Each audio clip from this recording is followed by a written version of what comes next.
नमस्कार, आदाब, सत श्री अकाल। उत्तर प्रदेश उर्दू अकादमी के सौजन्य से चलाए जा रहे तालीम व तदरीस के इस कार्यक्रम के 23वें भाग में आप सबका स्वागत है। दोस्तों, पिछले एपिसोड में हमने जो सिंबॉलिक अक्षर थे उनके आखिरी पड़ाव पर हम पहुंच चुके थे और आज अंतिम 2 अक्षर और बचे हैं जिन पर हम आज चर्चा करेंगे। ये 2 अक्षर हैं छोटी ये और बड़ी ये। पूरे लेटर्स आप पहले ही पढ़ चुके हैं।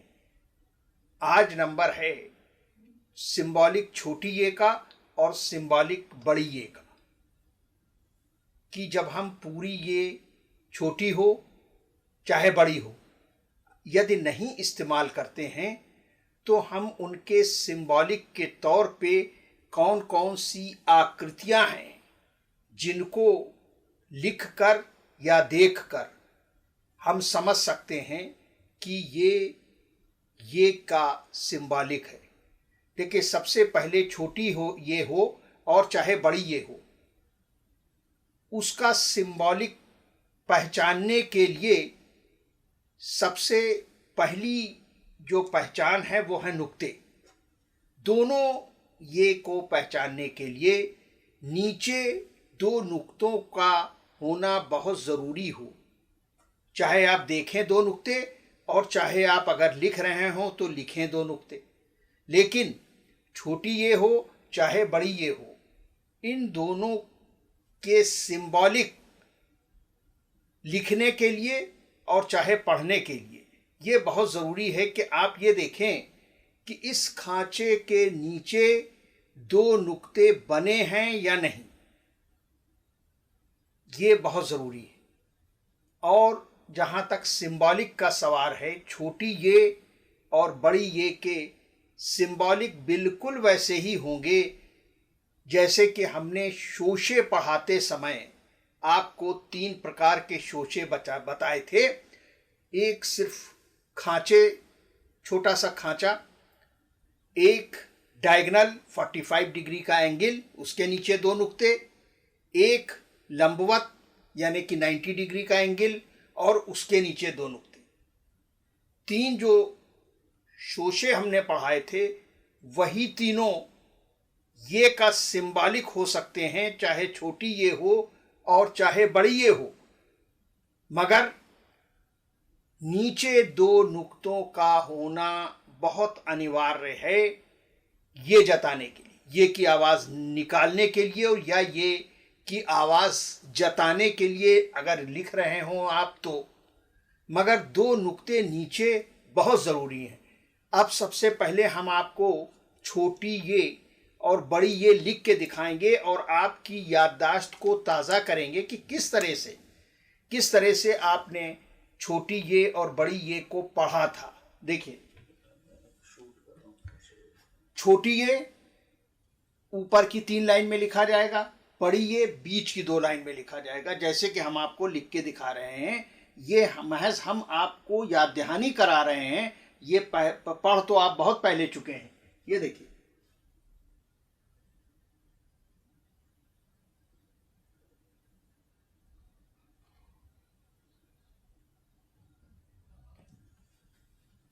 छोटी ये हो गया छोटी ये पूरा।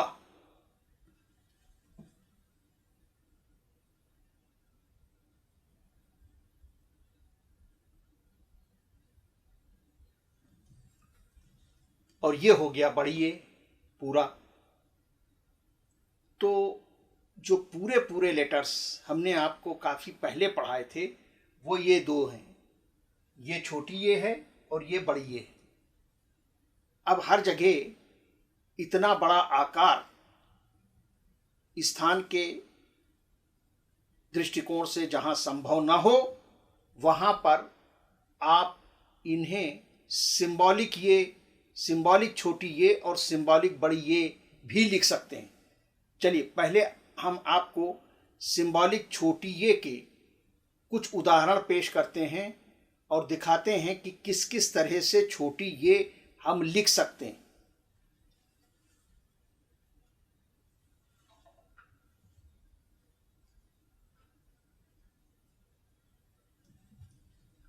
खांचे नुमा, जब हमने आपको शोशे पढ़ाए थे उसी समय बताया था कि महज एक खांचा और नीचे अकॉर्डिंगली तदनुसार नुक्ते, यानी कि 2 नुक्ते। तो ये हो गया ये। अच्छा, छोटी ये और बड़ी ये के सिंबॉलिक में कोई फर्क नहीं होता है, मगर 2 नुक्ते लगाना ज़रूरी है। जहाँ पे खांचे नुमा छोटी ये लिखा जाएगा या जहाँ पर खांचे नुमा बड़ी ये का सिंबॉलिक लिखा जाएगा तो वो भी इस तरह से लिखा जाएगा और छोटी ये का सिंबॉलिक भी इस तरह से लिखा जाएगा। अब एक और तरीका जो छोटी ये लिखने का है वो है डायगोनल। देखिए,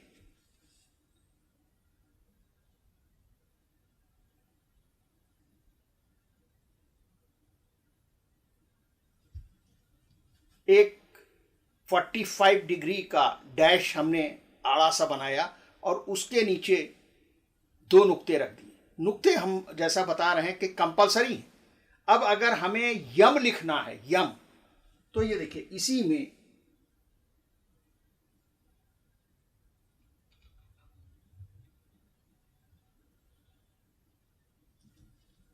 ये देखिए, ये मीम जबर यम, ये हो गया एक प्रकार का छोटी ये का सिंबॉलिक अथवा बड़ी ये का सिंबॉलिक, दोनों दोनों।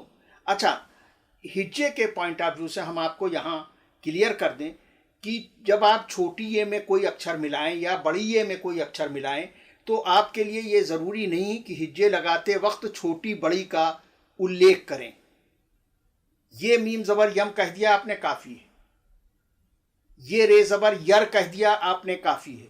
ये वाव पेश यो कह दिया या यू कह दिया आपने, काफ़ी है इतना। उसमें छोटे बड़े का उल्लेख करना हिज्जे के समय अनिवार्य नहीं होता। अब देखिए दूसरा छोटी ये या बड़ी ये का सिंबॉलिक किस तरह से। वर्टिकल, जब हमने आपको शोशे पढ़ाए थे तभी बताया था। एक तरह का शोशा ये है, इसका कोई उदाहरण हमने नहीं दिया, चलिए उसका भी कोई एक उदाहरण हम आपके सामने रखते हैं।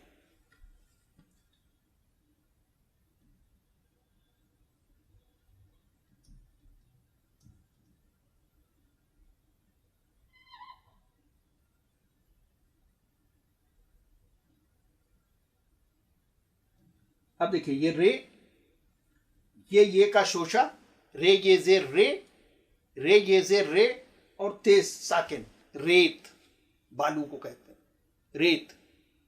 ये हो गया डायगोनल ये का एग्जाम्पल। ये मीम ज़बर यम हम आपको पहले भी बता चुके हैं कि मीम तन्हा 4 लाइन में भले ही लिखा जाए, लेकिन यदि इसमें मिला के कोई शब्द का आकार देना है, मसलन यम लिखना है आपको, तो मीम की लंबाई को थोड़ा सा कर्टेल करके इसी में हमें डायगोनल ये को सम्मिलित कर देना होगा, जैसे कि हमने यहाँ पर सम्मिलित किया हुआ है। ये मीम ज़बर यम और रे ये जे रे ते साकिन रेत। तो एक तो ये खांचे वाला शोशा आपने पढ़ा, दूसरा आपने डायगोनल शोशा पढ़ा। अब हम आपको तीसरा ये बताते हैं,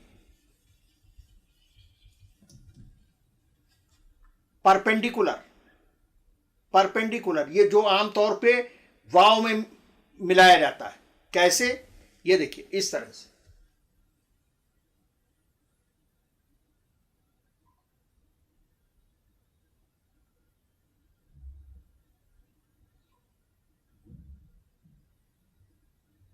ये देखिए, ये डायगोनल हल्का सा डैश पहली लाइन से दूसरी लाइन तक कवर करता हुआ, और उसके नीचे तदानुसार नुक्ते, यानी कि 2 नुक्ते, ये बड़ी हो चाहे छोटी हो, दोनों में 2 नुक्ते लगना अनिवार्य है। तो ये इतना पार्ट हो गया ये का। और अगर उसको वाव में मिला दें, जैसा कि वाव में मिलाते समय ये ध्यान रखिए कि ज़्यादातर आप लंबवत शोशे का या लंबवत छोटी ये या लंबवत बड़ी ये का प्रयोग करेंगे जब वाव में मिलाना हो ये को। तो ये वाव पेश यू, अंग्रेजी में कहते नहीं तुम, तो ये वाव पेश यू, या इसी में आगे रे बढ़ा दें तो योर, ये वाव पेश यू, या ये वाव पेश यो।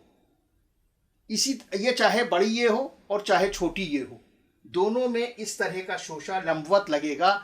जब ये को मिलाना वाव में पड़े तो यही शोशा जो लंबवत है वो प्रयोग में आएगा। तो एक हो गया खांचे वाला शोशा, जैसे कि अभी हमने रेत लिख के दिखाया था, या वो रीत भी हो सकता है, रीत कुरीत। तो रे ये जे रे भी और रे ये जे री भी आगे तेसाकिन है, तो रीत भी हो सकता है। तो उसमें खांचे वाला शोशा यूज होगा। और जहां तक यम का सवाल है, डायगनल शोशा यूज होगा। ये मीम जबर यम, ये मीम जबर यम। और जब कोई शब्द ऐसा आकार ले रहा हो जिसमें ये को हमें वाव में मिलाना हो, तो फिर वहां पे लंबवत शोशे की जरूरत पड़ेगी, या यूं कहिए कि लंबवत छोटी ये का प्रयोग करेंगे, या यूं कहिए कि लंबवत बड़ी ये का प्रयोग करेंगे, जो इस प्रकार करेंगे। पहली लकीर से दूसरी लकीर तक ये बना, और उसी में एक मोटी सी बिना एयर पास वाली घुंडी से उसको जोड़ दिया और फिर पूरा वाव बना दिया। तो ये वाव पेश यू हो गया, जिसके माने होते हैं तुम, या ये वाव पेश यो हो गया। तो छोटी ये और बड़ी ये 3 प्रकार के होते हैं। एक महज खांचा, जिस तरह के शोशे होते हैं उसी प्रकार के आप ये समझिए कि छोटी ये और बड़ी ये भी होते हैं। मगर शोशों में नुक्ते नहीं लगते हैं, जबकि ये में ये के नुक्ते जो 2 नीचे की तरफ लगाए जाते हैं वो एज यूजुअल लगाए जाएंगे। तो ये वाव पेश यू और ये वाव पेश यो। तो ये दोनों अक्षरों के लिए जॉइंटली लेसन आपका हो गया कि ये सिंबॉलिक किस तरह का होगा, और विभिन्न उदाहरण भी हमने आपको दिए कि कब कौन सा और कब कौन सा ये प्रयोग में आएगा। अब यहां पर ये समझिए कि आपका जो वर्णमाला है वो कंप्लीट होती है हर एतबार से, यानी कि पूरा भी और सिंबॉलिक भी। यानी अब आपको अक्षर को लेकर कुछ और पढ़ने के लिए नहीं रह गया। अपने अक्षर पूरे पूरे सीख लिए, पूरे अक्षर भी सीख लिए और उनके सिंबॉलिक भी सीख लिए। अब आगे फिर हम वही बात दोहराना चाहेंगे जो कि इस स्टेज पर भी दोहराना बहुत अनिवार्य है, कि अब आपने उर्दू की शिक्षा के लिए आगे का वातावरण पूरी तरह तैयार कर लिया है, पूरी तरह तैयार कर लिया है। और वो आगे की शिक्षा क्या है? अभी तो आगे की शिक्षा फकत अखबार है, महज जो रोज़ाना सुबह अखबार निकलता है आप उसको लीजिए और 15 से 20 मिनट कम से कम फर्स्ट हेडिंग जो सबसे बड़ी होती है और जो सबसे छोटी उससे छोटी होती है, इस दोनों तरह की हेडिंग में लिखे गए तमाम सुर्खियां आप अपने स्तर से सुबह सुबह पढ़ने की कोशिश करें।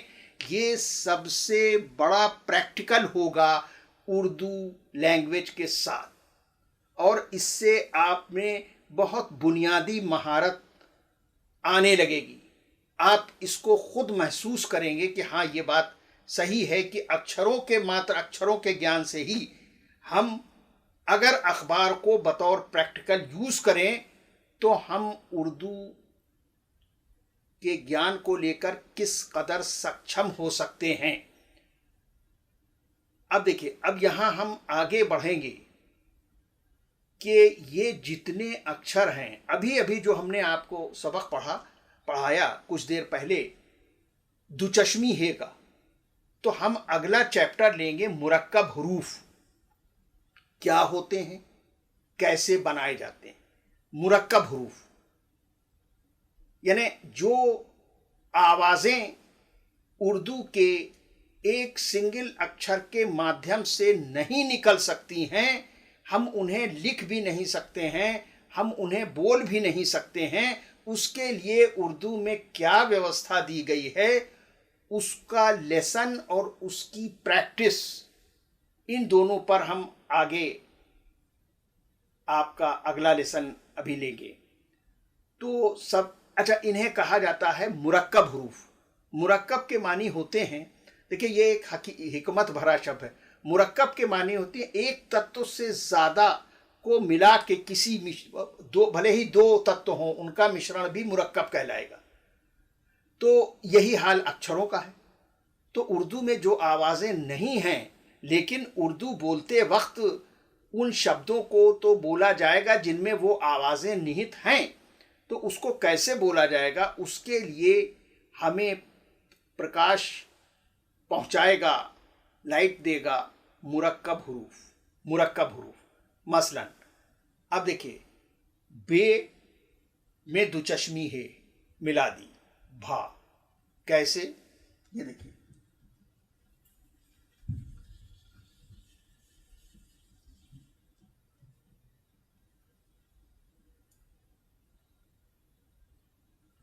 अब ये देखिए, एक डायगोनल डैश और उसके नीचे बे का नुक्ता, बे का नुक्ता, तो वो क्या बन गया, वो बन गया बे का शोशा, बे का शोशा। और इसी में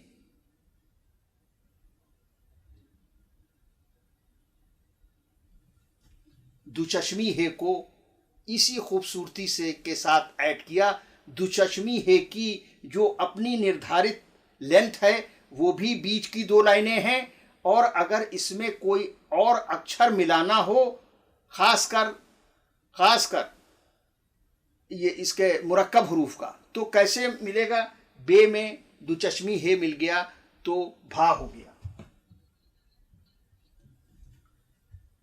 अब देखिए, इसी तरह से था हिंदी में है, अंग्रेजी में टीएच है, लेकिन उर्दू में था नाम का कोई अक्षर नहीं पूरी वर्णमाला में। तो इसके लिए क्या व्यवस्था दी गई है, इसके लिए व्यवस्था यही दी गई है कि हम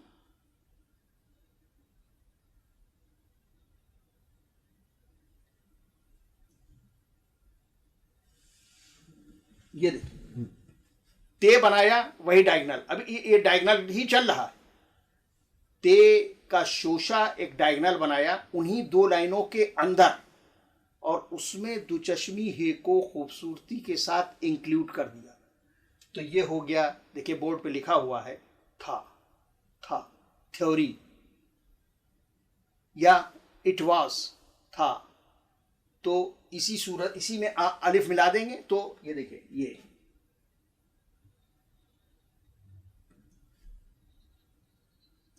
ये था हो गया, था।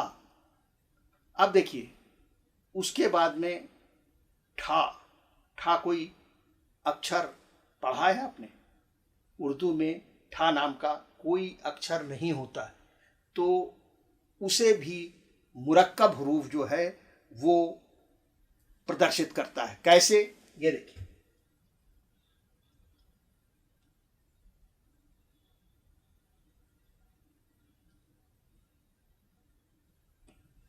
एक शब्द आपने शुरू में पढ़ा था टे, उसी टे में दुचश्मी है हम जब मिला देंगे तो हो जाएगा ठा। जबकि कोई भी उर्दू का सिंगल हरफ ठा नहीं कहलाता है। ठा के लिए हमें दुचश्मी है का सहारा लेना पड़ेगा, और दुचश्मी है को टे के शोशे में मिलाना पड़ेगा। बाकी हम आपको बता ही चुके हैं कि दुचश्मी है कभी सिंबॉलिक नहीं होता। दुचश्मी है जहां मिलेगा, ये देखिए पूरा मिलेगा। हाँ, टे का शोशा आप ले लें, टे का शोशा लिया और उसी में दुचश्मी है मिला दिया तो ठा हो गया, ठा हो गया। इसी सूरत से एक शब्द और आपने सुना होगा, झा।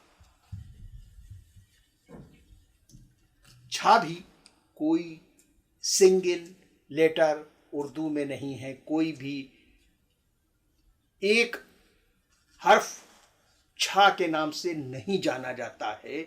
उसको बनाया जाता है कैसे? जीम में अगर दुचश्मी है में, देखिए सीधे सीधे, अब ये आपने जीम देखा तो उससे अंदाज आपको सुनने के बाद ही मिलना शुरू हो जाएगा कि जीम को अगर हम जैसे जे में एच मिला देंगे, अंग्रेजी में भी झे नहीं होता है, जे होता है। तो उसी तरह से जैसे अंग्रेजी में आपने जे में एच मिला दिया तो झा की आवाज़ निकलने लगी, उसी सूरत से उसी थ्योरी को इम्प्लीमेंट करते हुए उर्दू में आप जीम में दुचश्मी है को खूबसूरती से मिला दीजिए। अब जीम में डायगनल नहीं, जीम में जो उसका ऊपर का हेड है वही उसका सिंबॉलिक होता है, क्योंकि सिंबॉलिक भी अब हम पढ़ा चुके, लिहाजा सिंबॉलिक जीम लिखना आपको आना चाहिए और आ गया होगा, बशर्ते के पैरेलल आप प्रैक्टिकल भी करते चल रहे होंगे। यानी अगर उर्दू के अखबार आप पढ़ते चल रहे होंगे रोज़, तो आप एक हेडिंग में ही 3-3, 4-4 जीम सिंबॉलिक देखेंगे। कैसे बने होंगे ये देखिए,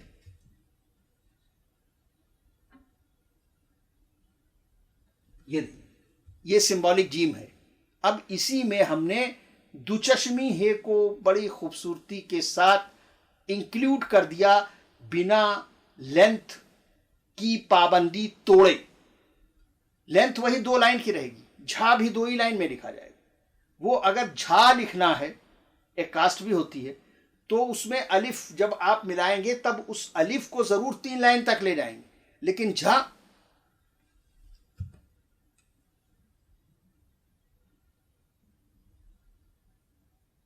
ये जीम को दुचश्मी है में इंक्लूड कर दिया, झा हो गया।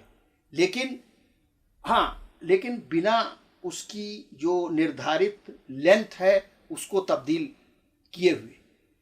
जीम में दुचश्मी है भी मिला दिया, तब भी वो 2 लाइन से ज़्यादा नहीं होना चाहिए। अब देखिए, अब अगर झा लिखना है तो चूंकि अलिफ 3 लाइन में लिखा जाता है, वहां पर ज़रूरत पड़ेगी 3 लाइन की, लेकिन जीम और हे आप 2 ही लाइन में कवर कर लेंगे। उसके बाद में जो अलिफ है उसको एज यूजुअल आप ऊपर की, ये देखिए,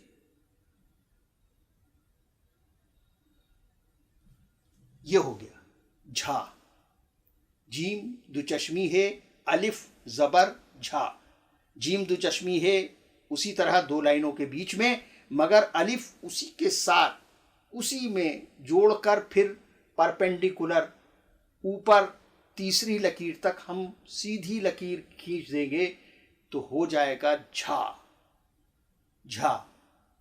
अब देखिए, एक हिंदी में शब्द होता है छा, छा, और उर्दू में CHH या कभी कभी CH, तो वो उर्दू में नहीं होता है। तो उर्दू में आप कॉमन सेंस अप्लाई करिए और सोचिए कि छा किस तरह से हम मुरक्कब हरूफ में ढाल सकते हैं, तो आपको फौरन अंदर से ये आवाज़ें आने लगेंगी कि अगर चे अक्षर जो आप पढ़ चुके हैं उसमें दुचश्मी हे को मिला दिया जाए, लाइक दिस।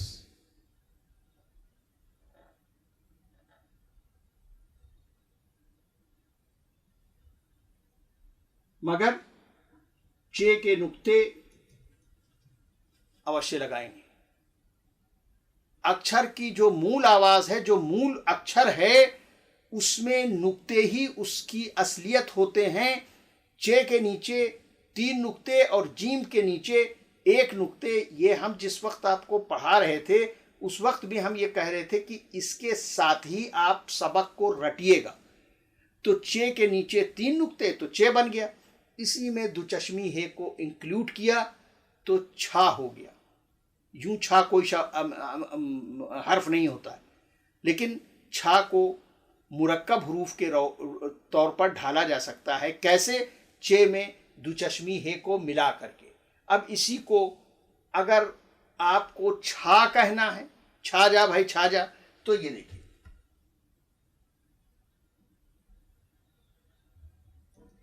यहां से यह हल्की सी गोलान लेते हुए और अलिफ में मिला दिया और फिर अलिफ को परपेंडिकुलरली ऊपर की तीसरी लाइन तक लेते गए और जैसे ही तीसरी लाइन छुई आपने कलम को कॉपी पर से हटा लिया तो ये हो गया छा।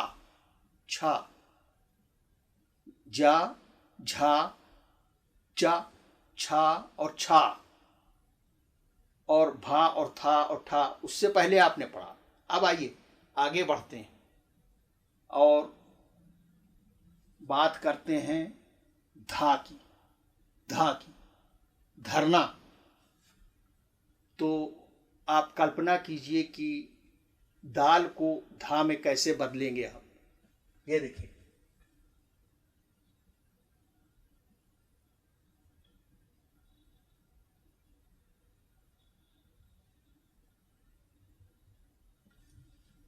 दाल किसी आगे वाले हर्फ से नहीं मिलता है, लिहाजा इस सिद्धांत को बरकरार रखते हुए, इस सिद्धांत पर कठोरता पूर्वक पालन करते हुए ही हम दुचश्मी हे को अलग लिखेंगे। दाल अलग, दुचश्मी हे अलग। ये हो गया था। धरना या धीरे वगैरह वगैरह, इस धा को लेके बहुत से शब्द आपको पढ़ मिलेंगे और अखबार जब आप पढ़ेंगे तो एक पेज में धा कम से कम 8-10 बार ज़रूर आएगा, ज़रूर आएगा। अब आगे बढ़ते हैं। ढा। ढा कैसे? एक हर्फ होता है, एक अक्षर आपने उर्दू वर्णमाला में पढ़ा था, डाल। डाल, तो डाल में जब आप दुचश्मी हे मिला देंगे तो आपका कॉमन सेंस ये कहता होगा कि ढा बन गया। तो मिला दीजिए, ये देखिए,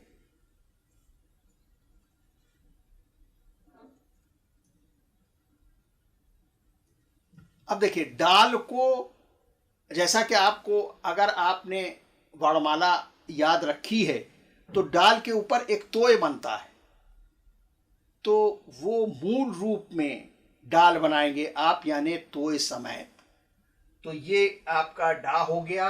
और ये चूंकि दाल या दाल की सीरीज का अन्य अक्षर, वो चाहे डाल हो और चाहे जाल हो, जाल भी दाल ही की सीरीज का अक्षर है, लेकिन जाल में कोई दुचश्मी है कभी मिलता नहीं, ना उससे कोई अक्षर बनता है। लेकिन डाल में मिलाना पड़ता है, क्योंकि जब आप ढक्कन लिखेंगे या ढाया लिखेंगे तो उसकी ज़रूरत पड़ेगी। तो ये हो गया डाल, और इसी में ये देखिए ये मिल गया, ये हो गया ढा। ढा, ढक्कन, ढाई जो एक हिंसा होता है, ढाई, तो वो डाल से मिलके बना है, तो वो हो गया ढा। तो भा, था, ठा, झा, उसके बाद में छा, और उसके बाद में धा, और फिर ये ढा। तो ये 6 तरह के मुरक्कब हरूफ आपने पढ़े। 6 तरह के अभी अगले हिस्से में हम आपको बताएंगे।